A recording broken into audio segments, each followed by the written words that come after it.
There is a quiet paradox at the heart of human knowledge. The more we learn, the more clearly we see the vastness of what we do not yet understand. And nowhere is this more striking than in the curious mismatch between our confidence and our actual competence. This is the paradox of ignorance. Knowledge doesn't shrink the unknown, it reveals how much larger it truly is. Psychologists David Dunning and Justin Krueger captured one of the most striking expressions of this paradox in 1999. They called it the Dunning-Kruger Effect. In simple terms, it describes how people with limited ability in a particular domain tend to dramatically overestimate their own competence. As Dunning himself wryly observed, the first rule of the Dunning-Kruger Club is you don't know you're a member. That single line captures the quiet tragedy and the quiet comedy of the effect. This pattern is not new. Long before it had a name, sharp observers had already noticed it. In 1871, Charles Darwin wrote, "Ignorance more frequently begets confidence than does knowledge." Decades later, in the 1930s, Bertrand Russell observed something similar. The stupid are cocksure, while the intelligent are full of doubt. Both men, separated by time and discipline, had seen the same quiet disconnect between confidence and competence.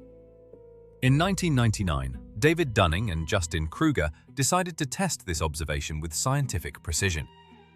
They recruited university students and gave them 3 different tests, one on humor, one on grammar, and one on logical reasoning. Then, they asked each participant to estimate how well they had performed compared to everyone else.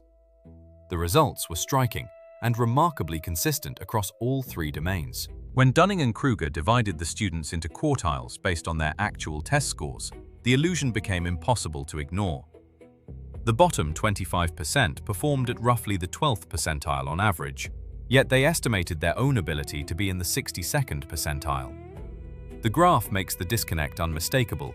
While actual performance rises steadily from one quartile to the next, perceived ability remains almost flat.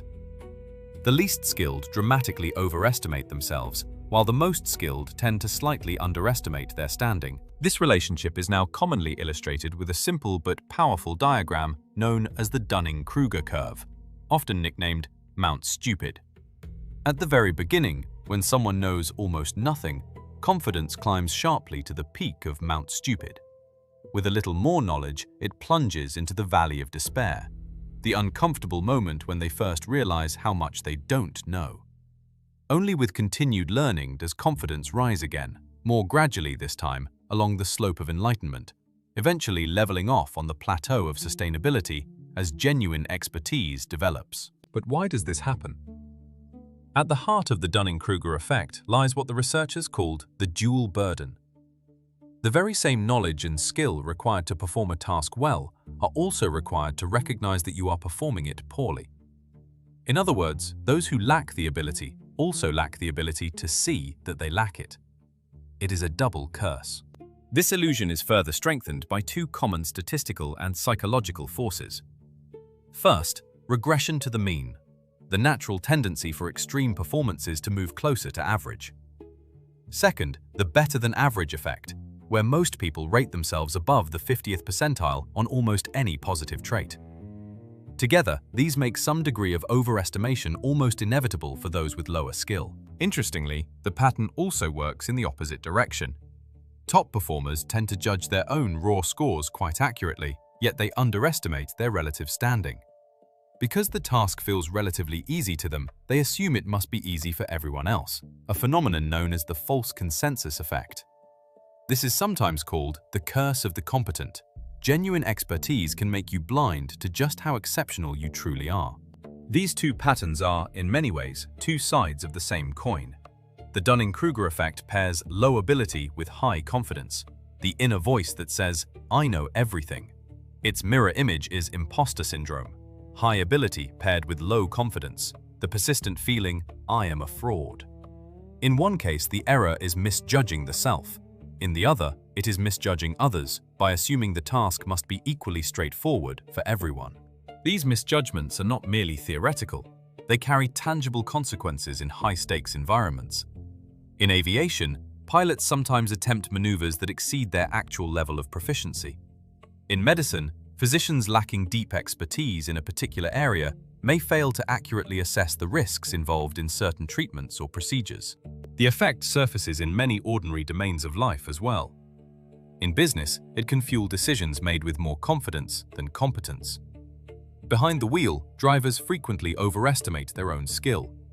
And in politics and public debate, the loudest convictions are occasionally held by those with the shallowest understanding of the complexities involved. Fortunately, the illusion is not permanent. In follow-up experiments, when low performers received training in the skill they were tested on, such as logic, their self-assessments corrected almost immediately. As they learned the skill, they first realized the depth of their ignorance. Confidence dropped. Only then did true ability begin to rise. The only reliable cure for the illusion of knowledge is actual knowledge itself. In the end, the Dunning-Kruger effect reveals something profound about the nature of learning. As the island of what we know grows larger, so does the shoreline of what we realize we do not know. True expertise is not the absence of doubt, it is the wisdom and humility to embrace it. This has been a quiet exploration of human nature.